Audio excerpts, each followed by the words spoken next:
मेरे प्यारे बच्चों, कक्षा 10वीं में पढ़ने वाले स्पेशली हम बोर्ड के बच्चों को आज फिजिक्स की यानी भौतिक विज्ञान की चैप्टर 1 प्रारंभ करने जा रहे हैं। फिजिक्स में चैप्टर 1 है, देखिए, समतल पृष्ठों पर प्रकाश का परावर्तन। समतल पृष्ठों पर प्रकाश का परावर्तन। तो बड़े ध्यान से सुनिएगा, यहां चैप्टर पर ही हम थोड़ा व्याख्यान करते हैं कि चैप्टर के नाम में जो वर्ड्स यानी शब्द दिए गए हैं इनके क्या तात्पर्य है। तब हम इस पार्ट के अंदर की तरफ चलेंगे और इसके अंदर तमाम प्रकार के जो हेडिंग होंगे उनको एक्सप्लेन करेंगे। तो आइए, चैप्टर में, ये चैप्टर के नाम में लिखा है समतल पृष्ठ। एक तो ये वर्ड्स है समतल पृष्ठ। तो समतल का मतलब आप जानते होंगे, समतल अर्थात सपाट, चिकना, वह पृष्ठ जो एकदम सपाट हो, चिकना हो। जैसे कि ये देख सकते हैं, हमारा ये बोर्ड है, इसको हम बोलेंगे समतल। या आपके घर की जो कमरे की प्लास्टर के बाद की जो जमीन की सतह होती है वो समतल होती है। तो समतल पृष्ठ अर्थात सपाट या चिकना पृष्ठ। आगे क्या है, इस पर प्रकाश का परावर्तन, मतलब किसी समतल पृष्ठ पर परावर्तन शब्द यहां पे देखिए क्या है। परावर्तन का विच्छेद करिए, इसका परिभाषा स्वयं निकल के चला है। परधन आवर्तन। परधन आवर्तन, पर मतलब दूसरे, आवर्तन माने आने वाली, दूसरे पृष्ठ से। तो दूसरे पृष्ठ से कोई चीज कब आती है? जब टकराएगी, लड़ेगी, तभी तो यहां प्रकाश है, और जब प्रकाश की किरण किसी समतल पृष्ठ पर आए और आकर के टकराए और टकराकर वापस आ जाए, तो यही टकराकर वापस आना ही परावर्तन है। समझ में आया? तो पाठ के नाम से ही हम आपको इंडिकेट कर दे रहे हैं, समतल पृष्ठों पर प्रकाश का परावर्तन जो है उस साफ शब्दों में यह व्यक्त किया गया है कि इस चैप्टर में पृष्ठ आपको समतल मिलेंगे और इस समतल पृष्ठ पर किसी भी प्रकाश किरणों को गुजार कर उसके वापस लौटने से संबंधित जो भी शीर्षक या हेडिंग बनते हैं उसी के ऊपर इसमें हम व्याख्यान करने वाले हैं या होने वाला है। आपकी किताब में भी यही टॉपिक आपको बताया है कि समतल पृष्ठों पर प्रकाश का परावर्तन। तो सबसे पहला हेडिंग हम इसमें उठा लेते हैं प्रकाश। क्या? प्रकाश। प्रकाश हमने यहां पे डाल भी दिया कि प्रकाश। तो प्रकाश क्या है, प्रकाश का क्या तात्पर्य है, प्रकाश की परिभाषा क्या है, थोड़ा गौर करें। हम 2-3 परिभाषा अपनी तरफ से बोलते हैं, उसमें जो आपको बहुत सरल लगे उसको आप अपने दिमाग में, भेजे में कंठस्थ स्टोर करके कंठस्थ कर लीजिए, याद कर लीजिए। जैसे प्रकाश ऊर्जा का वह रूप है। प्रकाश ऊर्जा का वह रूप है जिससे या जिसकी सहायता से हमें वस्तुएं दिखाई देती हैं। पहला क्या है? प्रकाश ऊर्जा का वह रूप है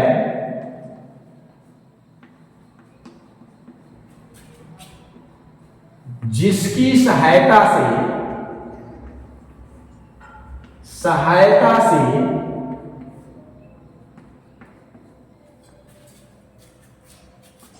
हमें वस्तुएं दिखाई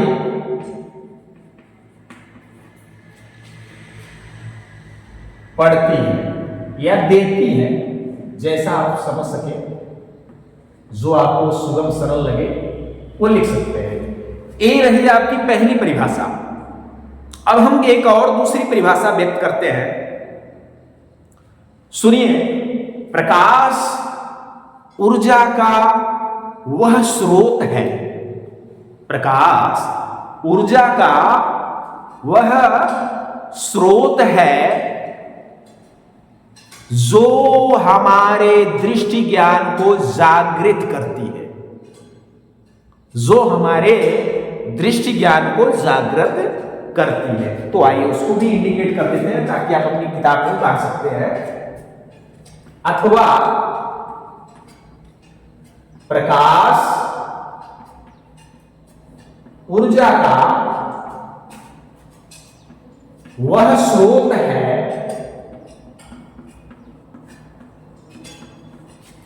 जो हमारे दृष्टि, ध्यान रखिए, दृष्टि माने नेत्र, आंख, दृष्टि ज्ञान को जागृत करती है। क्या जागृत करती है? यह हुई आपकी दूसरी परिभाषा। एक परिभाषा हम और देते हैं, फिर जो इसमें आपको बहुत सरल और सुगम लगे उसको आप याद कर लीजिए या तीनों याद कर लीजिए। इसमें क्या है, अगली परिभाषा हम बताते हैं आपको। प्रकाश वह साधन है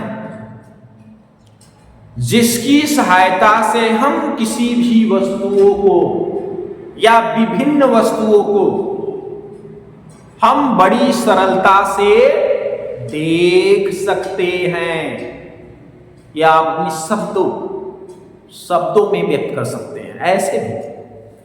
अथवा प्रकाश ऊर्जा का वह माध्यम है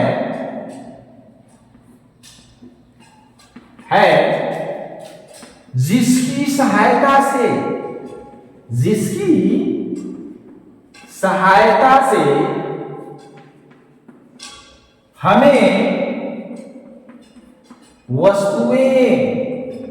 सहायता से हमें वस्तुएं दिखाई देती है। आप देख सकते हैं आपके सामने तीनों परिभाषाएं, बहुत ज्यादा अंतर है नहीं, लेकिन अपने में अलग अलग ही दिखाई दे रही हैं। जो आपको समझ में आया होगा अच्छे तरीके से। अब इसमें जो एकदम सरल आपको लगे, सुगम लगे, उसको आप याद कर लीजिए कि प्रकाश क्या है, इसकी क्या परिभाषा है।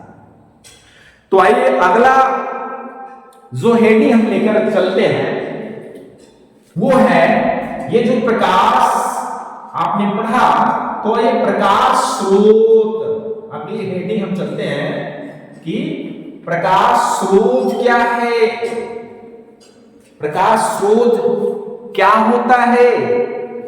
तो उसको हम डिफाइन कर देते हैं पहले कि प्रकाश स्रोत वह माध्यम होता है,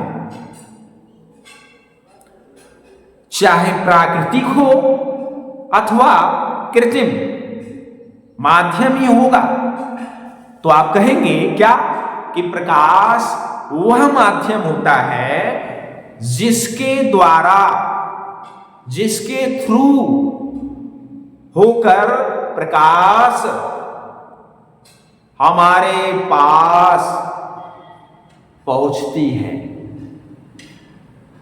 उसको या उसे प्रकाश स्रोत कहते हैं। क्या? प्रकाश स्रोत कहते हैं। तो लिखेंगे प्रकाश जिन माध्यमों से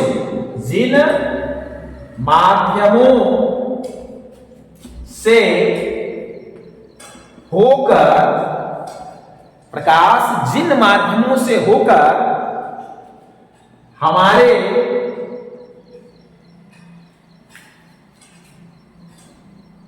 पास पहुंचती है,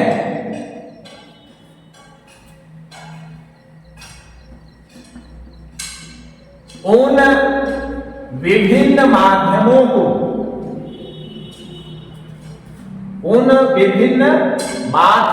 को प्रकाश स्रोत कहते हैं। क्या? प्रकाश स्रोत कहते हैं। आइए कुछ इसके उदाहरण या एग्जाम्पल देख लेते हैं। जैसे प्रकाश हमें कहां से मिलता है? प्रकाश हमें सूर्य से मिलता है। एक बात ध्यान देना, प्रकाश का मुख्य स्रोत सूर्य है, ध्यान देना। सूर्य से मिलता है, तारों से मिलता है,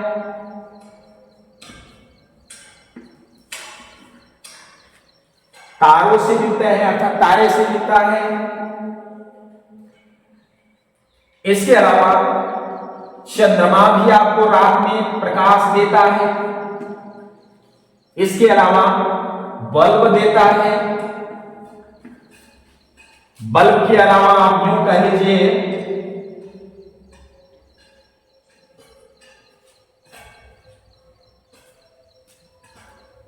लालटेन आदि, ये जितने भी हमने लिखाया ये सारे प्रकाश स्रोत हैं। तो अब हम प्रकाश स्रोत को डेफिनेशन और उदाहरण से हमने आपको समझाया। अब हम चलते हैं प्रकाश स्रोत के प्रकार की ओर। तो आइए अब हम चलते हैं प्रकाश स्रोत के प्रकार की ओर। पहले आप सुन लीजिए कि प्रकाश स्रोत के कितने प्रकार होते हैं। प्रकाश स्रोत दो प्रकार की होती है। कौन कौन? पहला दीप्त प्रकाश स्रोत, इसको हम प्रदीप्त प्रकाश स्रोत भी कहते हैं। और दूसरा अदीप्त प्रकाश स्रोत। क्या? अदीप्त प्रकाश स्रोत। तो आइए हम इन दोनों को एक एक तरफ से डिफाइन करते हैं। तो आप लिखिए प्रकाश स्रोत के प्रकार कितने प्रकार की होती है, बताइए। प्रकाश स्रोत दो प्रकार की होती है।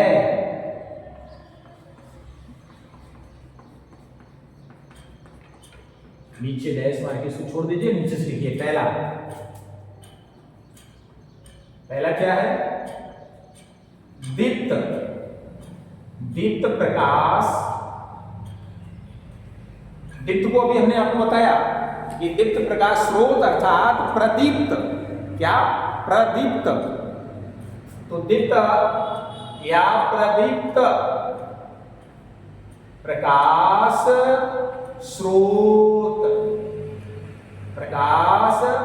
स्रोत, ये पहला है।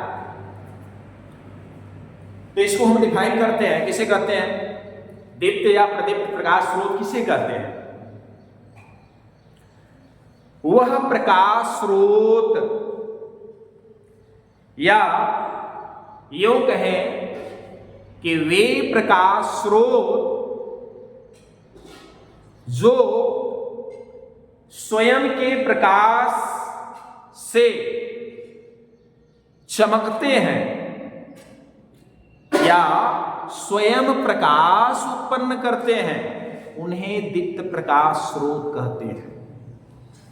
आइए देखते हैं, वे प्रकाश स्रोत जो स्वयं प्रकाश उत्पन्न करते हैं,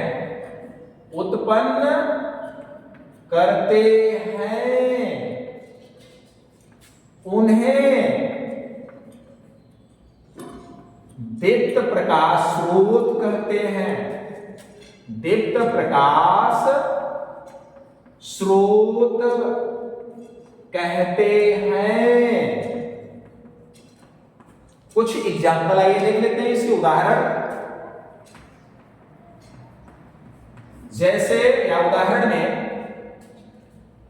अब आपको पता होगा कि ऐसे कौन कौन से स्रोत हैं जो अपने आप से ही प्रकाश देते हैं, उनका स्वयं का प्रकाश होता है। तो आपको हमने बताया है अभी पहले कि प्रकाश का सबसे बड़ा स्रोत सूर्य है, जिसके अंदर स्वयं की प्रकाश है। तो पहला इसी को लिखते हैं सूर्य।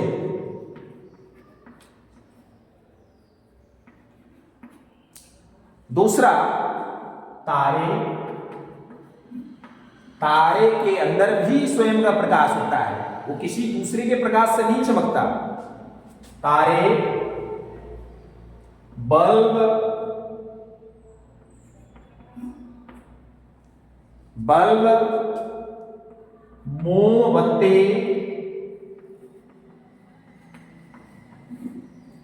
मोमबत्ती, लालटेन आदि, ये हुई आपकी दीप्त प्रकाश स्रोत। आइए दूसरे प्रकाश स्रोत की तरफ चलते हैं। दूसरा प्रकाश स्रोत हमने क्या बताया आपको? अदीप्त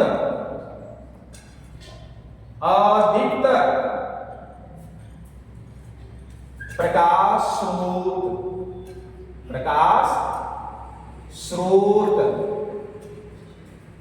इसको डिफाइन करते हैं। आइए देखते हैं कि अदीप्त प्रकाश स्रोत क्या है, किसे कहते हैं। तो इसको भी लिखिए, पहले सुन लीजिए। वे प्रकाश स्रोत जो स्वयं प्रकाश उत्पन्न नहीं करते, बल्कि दीप्त प्रकाश स्रोतों के प्रकाश को ही परावर्तित करके प्रकाश उत्पन्न करते हैं, उन्हें अदीप्त प्रकाश स्रोत कहते हैं। समझ में आया? आइए इसको हम लिख देते हैं ताकि आप बड़े ध्यान से अपनी कॉपी में भी ऐड करते जाइए। तो लिखिए, वे प्रकाश स्रोत जो स्वयं प्रकाश उत्पन्न नहीं करते हैं, बल्कि दीप्त प्रकाश को ही परावर्तित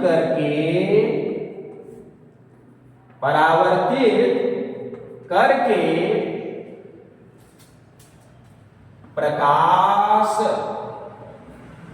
उत्पन्न करते हैं। प्रकाश उत्पन्न करते हैं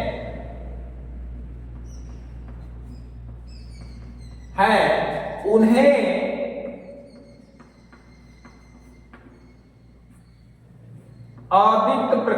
स्रोत कहते हैं, अदीप्त प्रकाश स्रोत कहते हैं। ये हो गए अदीप्त प्रकाश। आइए इसके एग्जाम्पल को देख लेते हैं, उदाहरण को। अब आपको अभी हमने बताया, इससे पहले भी बताया कि अदीप्त प्रकाश स्रोत क्या है। डिफिनेशन में आप देख सकते हैं कि जो स्वयं प्रकाश नहीं उत्पन्न करते हैं बल्कि दीप्त प्रकाश स्रोत को ही परावर्तित करके प्रकाश पैदा करते हो, उत्पन्न करते हो। जैसे चंद्रमा। चंद्रमा आपको पता होना चाहिए एक उपग्रह है। किसका? पृथ्वी का, जिसके अंदर प्रकाश स्वयं का नहीं है बल्कि सूर्य के प्रकाश से ही वो चमकती है रात के समय। जैसे रेडियम आप देखे हैं, रेडियम को किसी प्रकाश स्रोत के सम्मुख या प्रकाश के सम्मुख कुछ देर के लिए रखिए और उसके बाद अंधेरा करके देखिए तो रेडियम आपको जलता हुआ समझ में आएगा। तो रेडियम का भी जो टुकड़ा है या रेडियम जो है वो भी एक तरह से अदीप्त प्रकाश स्रोत में गिना जाएगा। तो ये एग्जाम्पल आपका उदाहरण में आपको बताएगा चंद्रमा। चंद्रमा के अलावा कांच, दर्पण और भी अदर चीजें जैसे कीमती धातुएं, कीमती धातुएं आदि, ये जितने भी एग्जाम्पल हमने आपको बताया उदाहरण, ये सारे अदीप्त प्रकाश स्रोत के ही हैं। अब चलते हैं आपको हम अगली हेडिंग की तरफ, प्रकाश के गुण की तरफ। तो चलिए अगली हेडिंग हम देखते हैं, प्रकाश के गुण। क्या? प्रकाश के गुण। प्रकाश के गुण में आप लिखेंगे प्रकाश के निम्नलिखित गुण हैं। उसके बाद डैश मार के यहां छोड़ देंगे और फिर लिखेंगे 1 नंबर से, यहां पे हमने लिख दिया 1 नंबर से 5 तक हमने लिखा है। आप समझिए और सुनिए ध्यान से। क्या है पहला? प्रकाश सरल रेखा में गमन करता है। प्रकाश की जो गति है, चलने की, गमन की पथ है, रास्ता है, वो एकदम सीधी होती है। चाहे ऊपर जाए, चाहे राइट जाए, चाहे लेफ्ट जाए, कहीं भी जाए सीधी होगी। वो जिगजैग नहीं करेगी, ऐसे ऐसे ऐसे करके नहीं चलती है, ध्यान रखिएगा। दूसरा क्या है? प्रकाश के संचरण के लिए, प्रकाश को जाने या फैलने के लिए, गमन करना या जाना या फैलना, संचरण मतलब उसके लिए किसी माध्यम की आवश्यकता नहीं होती है, उसको किसी सहारे की जरूरत नहीं होती। तीसरी, प्रकाश विद्युत चुंबकीय तरंगों के रूप में गमन करती है। तीसरी इसकी जो गुण है, क्वालिटी है, वो है प्रकाश विद्युत चुंबकीय तरंगों के रूप में गमन करती है। चौथा जो है वो है प्रकाश की चाल भिन्न भिन्न यानी विभिन्न माध्यमों में भिन्न भिन्न होती है तथा निर्वात में जो प्रकाश की चाल होती है वो होती है 3 × 10⁸ मीटर प्रति सेकेंड। लास्ट नंबर आप देखिए जो 5वीं है वो क्या है? दृश्य प्रकाश का तरंग दैर्घ्य। दृश्य जो दिखलाई पड़ता है, हम लोगों के सम्मुख जो दिखाई पड़ता है, उसका प्रकाश का तरंग दैर्घ्य 4000 एंगस्ट्रॉम। ये एंगस्ट्रॉम का चिन्ह है, इसका मात्रक है 4000 एंगस्ट्रॉम से 8000 एंगस्ट्रॉम तक होती है। 4000 से 8000 एंगस्ट्रॉम तक होती है। अब हम चलते हैं आपकी अगली हेडिंग प्रकाशिक माध्यम की तरफ। किसकी तरफ? प्रकाशिक माध्यम की तरफ। तो देखिए अगली हेडिंग प्रकाशिक माध्यम, ऑप्टिकल मीडियम। ऑप्टिकल मीडियम है। ऑप्टिकल मीडियम किसे कहते हैं पहले वो देख लीजिए। प्रकाशिक माध्यम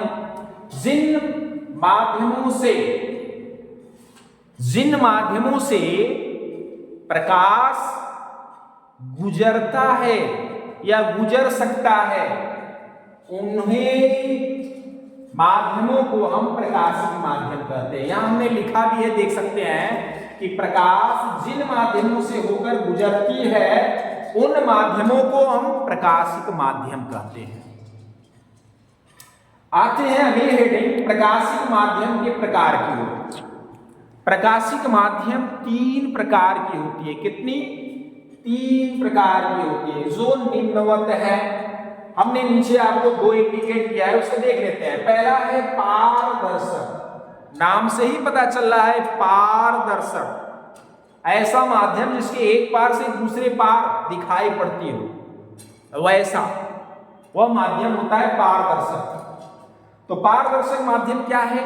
जिन माध्यमों से प्रकाश का अधिकांश भाग, ज्यादा से ज्यादा भाग गुजर जाता है। एक पार से दूसरी पार जिन माध्यमों से प्रकाश का अधिकांश भाग गुजर जाता है, उस माध्यम को हम पारदर्शक माध्यम कहते हैं। उसे हम पारदर्शक माध्यम कहते हैं। जैसे एग्जाम्पल में लेते हैं, उदाहरण देखते हैं, तो होता है जैसे हवा। हवा में आप देखते हैं प्रकाश एकदम गुजरता हुआ चला जाता है। दूसरा कांच, विदाउट पॉलिश की हुई, बिना पॉलिश की हुई वो कांच, वो दर्पण होता है। अशुद्ध जल, शुद्ध जल, ये जितने हमने माध्यम आपको बताए हैं ये पारदर्शक माध्यम है। दूसरा माध्यम क्या है? पारभासक। क्या? पारभासक। नाम से पार, इस पार से उस पार जाए तो भाषिक रूप में यानी आंशिक रूप में थोड़ा थोड़ा जाए, थोड़ा यहीं टकरा कर इसी साइड रह जाए, उसी को हम पारभासक कहते हैं। उसको एक्सप्लेन करते हैं डिफिनेशन में, तो क्या बोलते हैं? जिन माध्यमों से प्रकाश का केवल आंशिक भाग, थोड़ा भाग, एक पार से दूसरी पार आंशिक भाग ही गुजर जाता है या गुजर पाता है, उन्हें पारभासक माध्यम कहते हैं। जैसे आप देख लीजिए, उदाहरण में आपको मिला है दूषित जल। दूषित जल यानी गंदा, गंदा पानी ले लीजिए या शुद्ध पानी ले लीजिए, उसमें मिट्टी डाल दीजिए, देखेंगे कि वो पानी एकदम दूषित हो जाएगा। तो उसमें से प्रकाश जब गुजारेंगे तो कुछ प्रकाश की कड़ी गुजरेंगे, कुछ वहीं रह जाएंगे। दूसरा, घिसा हुआ कांच, जो पॉलिशदार कांच होती है जिसमें आप चेहरा देखते हो, उसको जमीन पे रगड़ कर पत्थर पे रख के घिस दीजिए तो कुछ घिस जाएगा, कुछ जगह जहां छूट जाएगा वहां से प्रकाश गुजारेंगे तो देखेंगे आर पार होता रहेगा, अब कुछ नहीं जाएगा। तो घिसा हुआ कांच और तेलीय कागज। तेली कागज क्या है? जैसे आज जिस कॉपी में आप लिखते हो, उस कॉपी में अपने सर पे अगर तेल लगाए हो, ऑयल, उसको ऐसे थोड़ा सा तेल उस पे कॉपी पे रगड़ दें तो देखोगे उस कागज में तेल लग जाता है और वही कागज होता है तेलीय। तो आप देखते हो ऐसे खुले नंगी आंख से भी तो कुछ इस पार से कागज के उस पार तक दिखलाई पड़ता है। तो ऐसे कागज यानी तेली कागज से भी आप प्रकाश गमन कर सकते हो, थोड़ा थोड़ा आंशिक भाग। अब तीसरा जो पार्ट है इसका, वो तीसरा पार्ट है अपारदर्शक। तो देखिए तीसरी माध्यम, देखिए तीसरी अपारदर्शक माध्यम। अपारदर्शक नाम से अपार, इस पार से इस पार जो न गुजर पाए, अपार। पार यानी आर पार हो जाए। अपार, अ मतलब निगेटिव के लिए यूज की जाती है हिंदी में, अ मतलब नहीं। अपारदर्शक अर्थात जो, पहले अच्छे इनकी डेफिनेशन से देख लीजिए, जिन माध्यमों से प्रकाश का कोई भी भाग नहीं गुजर पाता उन्हें अपारदर्शक माध्यम कहते हैं। जैसे लकड़ी, कोई लकड़ी का टुकड़ा लीजिए और प्रकाश गुजारिए, आपके इस पार से इस पार होगा नहीं। कोई लोहा ले लीजिए, उससे भी गुजारे नहीं होगा। पत्थर ले लीजिए, उससे भी नहीं होगा। तो इस तरीके से ये आप एग्जाम्पल में जो आपने उदाहरण दिखा, लकड़ी, लोहा, पत्थर आदि, ये जितने भी हैं सारे अपारदर्शक माध्यम है। अब हम इसके बाद की वीडियो हम जो हेडिंग वाइज आपको बनाएंगे वो अगली वीडियो में बनाएंगे, जो चैप्टर 1 का ही भाग 2 होगा। तो इस तरीके से ये पहला आपका भाग यहीं पे समापन करते हैं। इसके बाद के जो टॉपिक होंगे, हेडिंग होंगे, आपको दूसरी वीडियो में मिलेंगे। तो आप इसको देखते रहें और अपने दोस्तों और मित्रों को भी इससे लाभ लेने के लिए प्रेरणा देते रहें। तो आज के लिए बस इतना ही, धन्यवाद।